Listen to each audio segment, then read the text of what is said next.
La salle brillait d'un éclat presque irréel, trop lumineux pour ceux qui servaient sans jamais s'y attarder vraiment.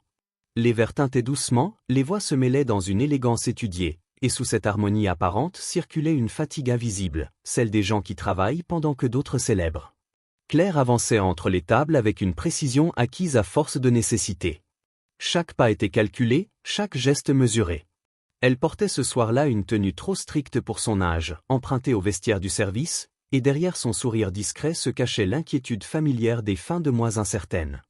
À quelques mètres de là, près d'un mur orné de lourds rideaux, sa fille restait assise sur une chaise trop grande pour elle. Élise ne parlait pas. Elle observait.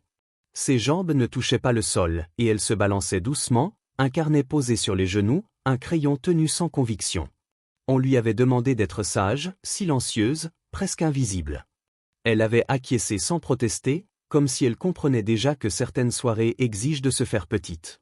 Depuis quelques jours, quelque chose troublait Élise sans qu'elle sache le nommer. Des phrases qu'elle n'avait jamais apprises prenaient sens dans sa tête.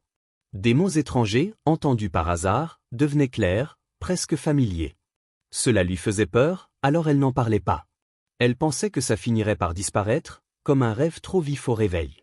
Claire passait d'une table à l'autre, notant sans le vouloir les regards, les silences, les hommes entourés d'une attention excessive. Certains convives imposaient une tension étrange, comme si l'air changeait autour d'eux. À l'une de ces tables, les serveurs s'approchaient avec une prudence inhabituelle. Les voix y étaient basses, contrôlées.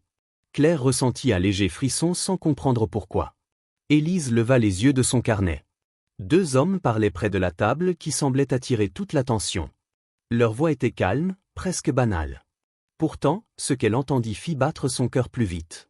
Les mots, prononcés dans une langue qu'elle ne connaissait pas, se mirent soudain à résonner avec une clarté troublante. Elle comprenait. Chaque phrase. Chaque intention.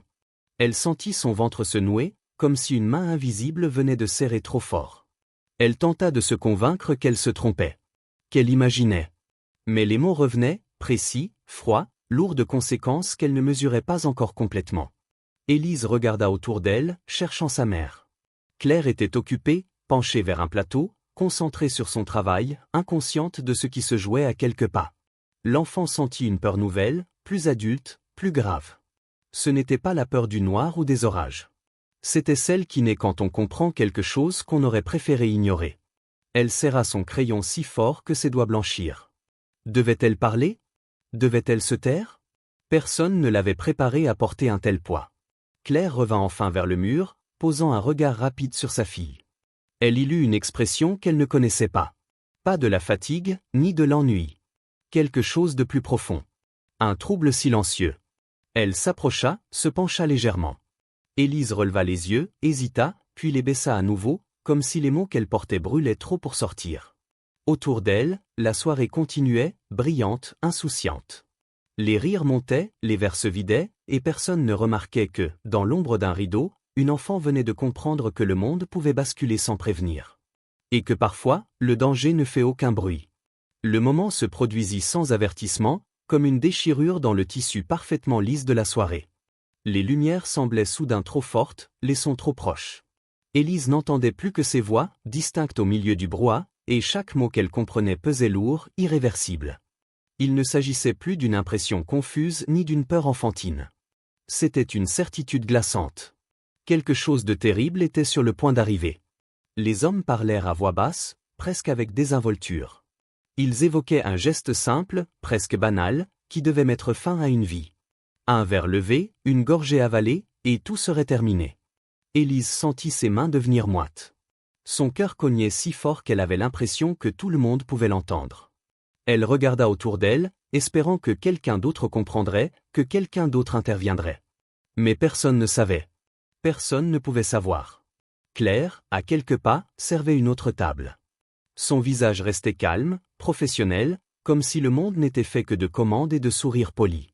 Élise pensa crier son nom, mais aucun son ne sortit. La peur la clouait sur sa chaise. Et pourtant, rester immobile lui semblait soudain impossible. Les hommes s'éloignèrent, laissant derrière eux une phrase de trop, celle qui transforma l'angoisse en urgence absolue. Il n'y avait plus de doute. Si personne n'agissait, quelqu'un mourrait ce soir. Élise sentit une chaleur brûlante monter dans sa poitrine. Elle pensa à sa mère, à leur petit appartement, au soir où Claire rentrait épuisée mais souriante, convaincue qu'il fallait tenir encore un peu. Tout cela pouvait disparaître en un instant si elle se taisait. Elle glissa de sa chaise, les jambes tremblantes. Le sol semblait plus loin que d'habitude. Chaque pas lui demandait un effort immense. Les invités riaient, discutaient, indifférents à l'enfant qui avançait maladroitement entre les tables. Elle se faufilait, évitant les robes longues et les chaussures brillantes, portée par une détermination qu'elle ne se connaissait pas. À la table entourée d'une attention excessive, un homme leva son verre. Son visage était impassible, sûr de lui, habitué à être obéi. Autour de lui, les regards étaient tendus, respectueux, presque craintifs. Élise comprit instinctivement que cet homme était au centre de tout. Que sa mort changerait bien plus que le cours d'une soirée. Le temps sembla ralentir. Chaque seconde s'étirait douloureusement. Élise sentit une panique pure l'envahir, mais aussi quelque chose d'autre, une force étrange née de la certitude. Elle ne réfléchit plus. Elle courut. Sa voix fendit l'air comme un cri de verre brisé. Trop aiguë, trop forte, terriblement déplacée dans cet univers policé. Les conversations s'arrêtèrent net. Les regards se tournèrent. Les sourires se figèrent. Élise pointait le verre, les yeux remplis de larmes et de terreur, cherchant ses mots sans savoir comment expliquer l'inexplicable. L'homme baissa lentement son bras. Son regard se posa sur l'enfant, non pas avec colère, mais avec une attention froide et immédiate. Autour d'eux, le silence était devenu lourd, presque oppressant. Claire surgit alors, le visage livide, traversant la foule avec une peur qu'elle n'avait jamais connue. Elle se jeta vers sa fille, la serrant contre elle comme pour la protéger de tout, sans comprendre encore ce qui venait d'être évité. Personne ne riait plus. Personne ne parlait. La soirée venait de basculer, et avec elle, le destin de ceux qui se trouvaient dans cette salle. Le silence qui suivit n'avait rien de paisible. Il était lourd, chargé de regards qui cherchaient des réponses sans oser poser de questions. Claire tenait Élise contre elle, sentant son cœur battre trop vite, bien trop vite pour une enfant. Autour d'elle, les invités étaient déjà repoussés vers la sortie par des hommes discrets mais fermes, apparus presque instantanément. La musique s'était tue. Les lumières semblaient moins chaleureuses, comme si la salle elle-même avait changé de visage. L'homme au centre de la table se leva sans précipitation. Chaque mouvement semblait maîtrisé, calculé. Il ne cria pas. Il ne s'expliqua pas. Un simple geste de la main suffit pour que plusieurs personnes s'activent autour de lui. Claire comprit alors qu'il ne s'agissait pas d'un invité ordinaire. Il y avait dans sa posture une autorité silencieuse, celle qui n'a pas besoin d'être affirmée. On les guida vers un couloir à l'écart, loin des murmures et des regards. Claire avançait comme dans un rêve, sa main serrée autour de celle d'Élise, incapable de savoir si elles étaient protégées ou retenues. Les murs semblaient se rapprocher. Chaque pas les éloignait un peu plus de la vie ordinaire qu'elle connaissait. La pièce dans laquelle on les fit entrer était calme, presque confortable, mais cette douceur artificielle n'apaisait rien. Claire sentit une angoisse sourde s'installer. Elle voulait partir, s'excuser, disparaître. Mais l'homme était déjà là, face à elle, les observant avec une intensité dérangeante. Son regard se posa longuement sur Élise, sans menace apparente, mais avec une curiosité profonde. Il posa une question simple. Comment avait-elle su? Claire ouvrit la bouche, hésita. Elle n'avait pas de réponse rationnelle. Elle expliqua maladroitement, parla de mots compris sans les avoir appris, d'un phénomène qu'elle ne comprenait pas elle-même. Elle craignait qu'on la prenne pour une menteuse, ou pire, pour une mère irresponsable. Élise, serrée contre elle, parla à voix basse. Elle décrivit ce qu'elle avait entendu, les phrases précises, le sens exact. Les mots sortaient avec difficulté, mais sans confusion. Plus elle parlait, plus le visage de l'homme se fermait. Ce qu'elle disait confirmait une réalité bien plus grave que Claire ne l'imaginait. Alors il parla à son tour. Il ne chercha pas à adoucir la vérité. Il expliqua que ce qui avait été interrompu n'était pas un incident isolé, mais un acte prémédité. Que ceux qui avaient échoué ne renonceraient pas si facilement. Que désormais, Claire et sa fille faisaient partie du problème, qu'elle le veuille ou non. La peur de Claire se transforma en vertige. Elle protesta, parla de sa vie simple, de son absence totale de lien avec ce monde violent. Elle répéta qu'Élise était une enfant, pas une arme. L'homme l'écouta sans l'interrompre. Quand elle eut fini, il acquiesça lentement, comme s'il comprenait trop bien ce qu'elle ressentait. Il expliqua alors ce qui devait se passer. Elle ne pouvait pas rentrer chez elle. Pas ce soir. Pas demain. Trop de regards avaient vu, trop d'oreilles pouvaient parler. Il y avait des gens pour qui un témoin, même enfant, restait un danger. Sa voix restait calme, mais chaque mot frappait comme un coup sec. Élise sentit la main de sa mère trembler. Pour la première fois, elle comprit que son don ne disparaîtrait pas avec le sommeil. Qu'il avait ouvert une porte impossible à refermer. Et que derrière cette porte se trouvait un monde d'adultes où la peur, le pouvoir et la violence se confondaient. Un monde dans lequel elle venait d'entrer sans l'avoir choisi. Les jours suivants s'écoulèrent dans un espace qui semblait hors du temps. Le lieu était vaste, silencieux, protégé par une vigilance constante que Claire ressentait à chaque instant, même lorsqu'elle ne voyait personne. Les fenêtres donnaient sur la ville, mais cette vue ne signifiait plus la liberté. C'était un rappel permanent de tout ce qui se passait dehors, loin d'elle, sans qu'elle n'y ait accès. Élise s'adapta plus vite que sa mère ne l'aurait cru. Elle observait les adultes qui les entouraient avec la même attention qu'elle avait toujours portée au monde. Elle écoutait, silencieuse, et parfois, sans s'en rendre compte, elle comprenait trop. Des fragments de conversation, des langues qu'elle n'avait jamais apprises, devenaient clairs dans son esprit. Elle ne les répétait pas. Elle avait compris que certaines choses devaient rester à l'intérieur. Claire, elle, dormait peu. Chaque bruit la faisait sursauter. Elle passait des heures à regarder sa fille respirer, se demandant quel avenir l'attendait désormais. Elle se reprochait de l'avoir amenée à cette soirée, de ne pas avoir vu venir le danger. Elle se promettait de la protéger, même si elle ne savait plus comment. L'homme venait parfois les voir. Jamais longtemps. Toujours avec cette distance maîtrisée qui semblait faire partie de lui. Pourtant, quelque chose changeait. Il posait des questions à Élise, simples, presque anodines. Sur ce qu'elle aimait lire, sur ce qu'elle ressentait quand les mots prenaient sens dans sa tête. Il l'écoutait vraiment. Pas comme on écoute un enfant par politesse, mais avec une attention sincère. Un soir, Élise osa lui poser une question à son tour. Elle demanda pourquoi tant de gens avaient peur de lui. La question flotta dans l'air, lourde, dangereusement honnête. Claire retint son souffle. L'homme resta silencieux un long moment. Puis il répondit sans colère, sans justification. Il parla de choix faits depuis longtemps, de décisions prises pour survivre, d'un monde où la faiblesse coûte cher. Élise l'écoutait sans cligner des yeux. Puis elle dit, d'une voix calme, que la peur ne rendait jamais quelqu'un plus fort, seulement plus seul. Les mots étaient simples, presque naïfs. Pourtant, ils semblèrent atteindre quelque chose de profond. L'homme détourna le regard, comme s'il avait besoin d'un instant pour reprendre le contrôle. Plus tard, Claire se retrouva seule avec lui. Elle lui parla sans détour. De sa fille, de son refus qu'on l'utilise, de sa colère aussi. Elle n'était pas impressionnée par le pouvoir ou l'argent. Elle voulait juste une vie normale. Sa voix tremblait, mais elle ne recula pas. Il l'écouta en silence, puis hocha lentement la tête. Il lui dit qu'elle avait raison. Que certaines lignes ne devaient jamais être franchies. Ce fut la première fois que Claire sentit une fissure dans l'armure de cet homme. Il n'était pas seulement dangereux. Il était fatigué. Fatigué de devoir toujours se méfier, toujours prévoir le pire. Élise, sans le vouloir, venait de lui offrir un miroir qu'il n'avait jamais accepté de regarder. Mais cette accalmie était fragile. Une tension sourde restait présente, comme un orage au loin. Claire le sentait dans ses gestes, dans les regards échangés entre les hommes chargés de leur sécurité. Quelque chose se préparait. Et elle comprit que, malgré les murs épais et les promesses de protection, le danger n'était pas passé. Il s'était simplement rapproché. La peur revint sans prévenir, plus violente, plus intime. Elle ne se glissa pas doucement comme les jours précédents, elle frappa d'un coup sec.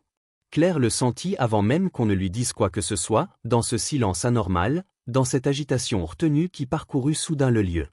Les regards se faisaient fuyants, les voix plus basses encore. Quelque chose venait de déraper. Élise avait disparu pendant quelques minutes. Juste quelques minutes, mais suffisamment longues pour faire basculer le monde de Claire. Elle l'appela, d'abord doucement, puis avec une panique qu'elle ne put contenir. Quand on lui répondit enfin, ce ne fut pas pour la rassurer. On parlait de portes ouvertes, de caméras brouillées, d'un trajet interrompu. Les mots semblaient irréels, impossibles à relier entre eux. Le sol se déroba sous ses pieds. Elle voulut courir, sortir, chercher par elle-même, mais des mains fermes la retinrent. L'homme était là. Son visage avait changé. Ce n'était plus la distance maîtrisée, ni même la fatigue. C'était autre chose. Une froide détermination, dangereusement calme. Il posa ses mains sur les épaules de Claire, la força à le regarder. Il promit qu'on la retrouverait. Sa voix ne tremblait pas, mais dans ses yeux brûlait une colère contenue. Élise, de son côté, se trouvait dans un endroit qu'elle ne connaissait pas. Une pièce sans fenêtre, au mur nu. Elle n'était pas blessée. On ne lui criait pas dessus. C'était presque pire. Les hommes parlaient entre eux, parfois dans des langues différentes, pensant qu'elle ne comprenait rien. Ils se trompaient. Chaque phrase s'imprimait dans son esprit. Des menaces voilées, des négociations, un compte à rebours. Elle se recroquevilla contre le mur, essayant de ne pas pleurer. Elle pensait à sa mère, à son odeur rassurante, à ses bras. Elle se força à écouter, à retenir, à comprendre. Elle savait, au fond d'elle, que c'était peut-être la seule chose qu'elle pouvait faire. De l'autre côté de la ville, tout s'accélérait. Des ordres étaient donnés, des alliances activées, des portes forcées. L'homme ne cherchait plus à éviter la violence. Il la dirigeait. Chaque minute comptait. Chaque erreur pouvait être fatale. Et pourtant, derrière cette machine implacable, il n'y avait qu'une obsession, ramener l'enfant en vie. Claire refusait de rester passive. Elle exigea d'être là, d'approcher, d'être la première que sa fille verrait. Elle ne cria pas. Elle ne supplia pas. Elle parla avec une détermination brute, maternelle, impossible à ignorer. L'homme céda. Pas par stratégie. Par respect. Quand enfin la porte s'ouvrit, quand Élise vit sa mère, le monde sembla se recomposer autour d'elle. Claire la serra contre elle avec une force désespérée, comme si elle craignait qu'on la lui arrache encore. Élise tremblait, mais elle parla. Elle raconta ce qu'elle avait entendu, les noms, les intentions, les trahisons. Sa voix était calme, presque trop pour son âge. L'homme écoutait. Chaque mot confirmait ce qu'il redoutait. La menace n'était pas seulement extérieure. Elle venait aussi de l'intérieur. Il comprit alors que ce combat ne pourrait pas durer éternellement. Que protéger signifiait parfois renoncer. Cette nuit-là, alors que Claire veillait Élise endormie, l'homme resta seul, plongé dans une décision irréversible. Continuer comme avant, ou détruire le monde qu'il avait bâti pour en sauver un autre. Et pour la première fois, la réponse ne lui semblait plus évidente. Le calme qui suivit n'avait rien d'évident. Il s'installa lentement, presque avec méfiance, comme si chacun craignait qu'il ne soit qu'une illusion. Les jours passèrent sans sirène, sans course contre la montre, sans porte claquée au milieu de la nuit. Claire recommença à respirer normalement. Pas d'un seul coup. Par petites gorgées. Comme quelqu'un qui revient de très loin. Élise retrouva des habitudes simples. Elle lisait, dessinait, riait parfois sans raison. Son don ne l'avait pas quitté, mais il n'occupait plus tout l'espace. Il était là, en arrière-plan, comme une sensibilité discrète qu'elle apprenait à apprivoiser. Claire veillait à ce qu'elle reste une enfant avant tout. Elle refusait les questions trop lourdes, les regards trop insistants. Elle protégeait cette part d'innocence avec une détermination nouvelle. L'homme, lui, avait changé. Pas brusquement. Pas miraculeusement. Mais profondément. Les décisions qu'il prenait désormais n'étaient plus dictées uniquement par la peur de perdre le contrôle. Il parlait de séparation, de restructuration, de fermeture de certaines portes définitivement. Ceux qui l'entouraient sentaient que quelque chose s'était déplacé en lui. Une limite qu'il n'avait jamais envisagée auparavant. Claire l'observait sans jugement. Elle n'idéalisait rien. Elle savait que certains choix laissaient des traces indélébiles. Mais elle voyait aussi l'effort, la fatigue, la volonté de faire autrement. Il parlait souvent, tard le soir, quand Élise dormait. De responsabilité. De conséquences. De ce qu'on lègue aux enfants, même sans le vouloir. Un matin, Claire emmena Élise à l'école sans escorte visible. Ce détail, presque insignifiant, lui tira des larmes. Marcher dans la rue, tenir la main de sa fille, parler de devoirs et de goûter. La normalité avait un goût précieux, presque fragile. Élise se retourna avant d'entrer, sourit, et leva la main. Claire resta là quelques secondes, immobile, savourant cet instant simple qu'elle avait cru perdu à jamais. Plus tard, l'homme les rejoignit dans un lieu lumineux, ouvert, sans murs épais ni regards dissimulés. Il parla d'avenir, pas de promesses irréalistes, mais de projets concrets. Claire posa des conditions. Il les accepta. Pour la première fois, elle ne se sentait pas redevable. Elle se sentait respectée. Élise, assise un peu plus loin, les observait avec cette lucidité tranquille qui la caractérisait. Elle comprenait que le monde restait imparfait. Mais elle savait aussi qu'une seule décision pouvait parfois changer une trajectoire entière. Elle avait appris que le courage ne faisait pas toujours de bruit. Qu'il pouvait prendre la forme d'un refus, d'un renoncement, d'un choix difficile mais juste. Un soir, alors que la ville s'illuminait doucement, Claire pensa à cette soirée lointaine où tout avait basculé. À la peur. À la course. À l'enfant qu'elle avait serré contre elle sans savoir si demain existerait. Elle regarda Élise, paisible, concentrée sur son dessin, et comprit que certaines tempêtes laissaient derrière elles autre chose que des ruines. Parfois, elles dégageaient le ciel. Si cette histoire vous a touché, n'hésitez pas à aimer cette vidéo, à vous abonner et à la partager autour de vous. Votre soutien compte énormément et permet de continuer à raconter des histoires qui nous rapprochent.